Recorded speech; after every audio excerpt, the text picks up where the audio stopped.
وقت قال النبی صلی اللہ علیہ وسلم کہ اللہ کے نبی صلی اللہ علیہ وسلم نے فرمایا کہ من حفر ماء لم یشرب منہ کبد حرا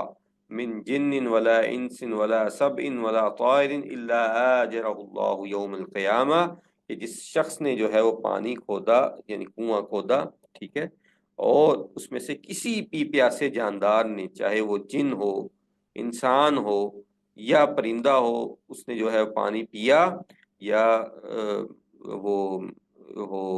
کیا نام لیتے ہیں ولا سبین، جو خونخوار درندہ ہوتا ہے وہ ہو یا پرندہ ہو، تو اللہ تعالیٰ اس کے بدلے جو ہے قیامت کے دن اس کو اجر عطا کرے گا۔ اب یہ خود سوچ لیں کہ یہ کتنا عظیم کام ہے کہ آپ نے کنواں کھدوا دیا، پانی یا کہیں رکھ دیا، اس میں سے کوئی بھی پی رہا ہے تو اس کے بدلے میں اللہ تعالیٰ آپ کا اجر لکھ رہا ہے، اور قیامت کے دن وہ اجر جو ہے آپ کو دیا جائے گا، جب انسان کو ایک ایک نیکی کی حسرت ہو رہی ہوگی، ایک ایک نیکی کی تلاش ہوگی۔